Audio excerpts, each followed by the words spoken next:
Alerte régulièrement sur la situation des conventions de financement entre le département et les communes pour les centres de PMI et les centres de santé sexuelle. Et depuis 3 ans, les constats se répètent, les demandes restent sans réponse et le dialogue avec les communes est quasi inexistant. Alors pourtant, rappelons-le, le département est pleinement compétent en matière de PMI. Le Code de la santé publique lui confie la responsabilité d'organiser, de garantir l'accès aux soins pour les enfants, les femmes enceintes, les familles. C'est un pilier de la solidarité départementale et ce n'est pas une mission secondaire. Alors je vais prendre l'exemple de Gennevilliers car c'est mon territoire.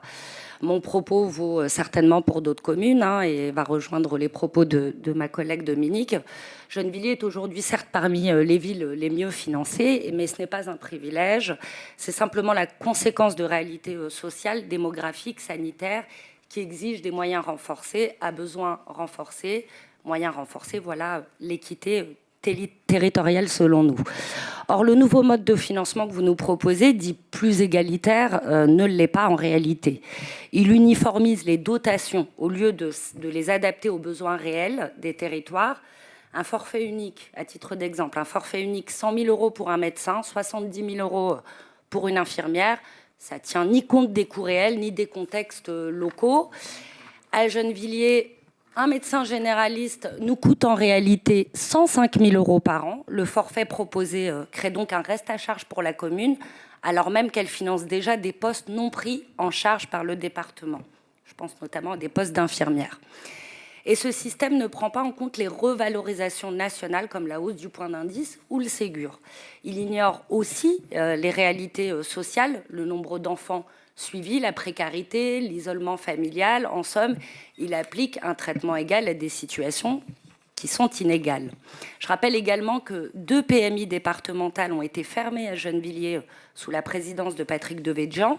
Ces fermetures, elles ont affaibli le maillage territorial, saturé les centres restants et reporté sur la ville une part croissante de la charge en matière de prévention et de suivi des familles. Aujourd'hui encore, alors que nous demandons simplement des moyens à la hauteur, vous proposez une réforme qui finalement fait abstraction aussi de ce contexte historique. Plus grave encore, aucune concertation n'a été engagée. La ville a appris l'existence de cette réforme le 26 juin dernier, lors du comité de pilotage, pas en amont, pas dans le cadre d'une co-construction ou d'une concertation, mais au moment où tout était déjà décidé.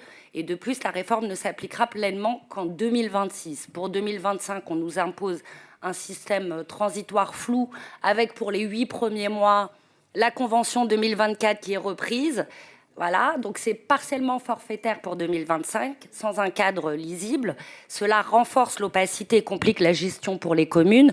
Et j'en souligne ici les limites. À cela s'ajoute une gestion chaotique des conventions, celle de 2023 transmise fin juillet pour l'année en cours, les acomptes 2024 versés en mars 2025, les soldes 2023 réglés en octobre 2024. Pendant ce temps, les communes, elles respectent les délais, elles transmettent leurs rapports, elles recrutent, elles assurent le service. Heureusement que ce ne sont pas des associations, Monsieur le Président, car beaucoup auraient déjà fermé. Et heureusement que les villes avancent les fonds sans attendre.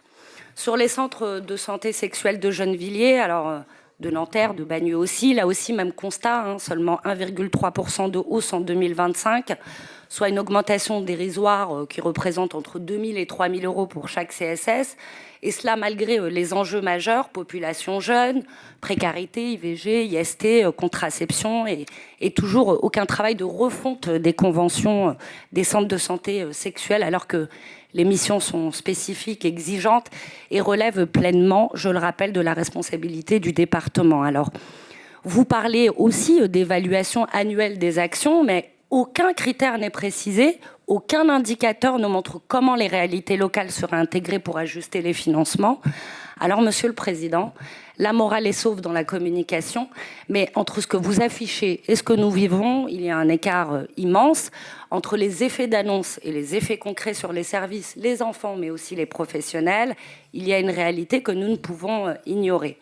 Pour notre part, nous continuons donc à défendre une autre vision, celle d'un département qui assume pleinement ses responsabilités en matière de santé publique, qui travaille en partenariat avec les communes et qui met les moyens là où les besoins sont les plus urgents. Je vous demande donc, Monsieur le Président, de corriger le tir pour 2026 en engageant une concertation réelle avec les communes, en construisant un modèle de financement juste, lisible, mais surtout adapté à la réalité des territoires. Il est encore temps de rattraper une année que nous subissons. Je vous remercie. Bien, alors je vais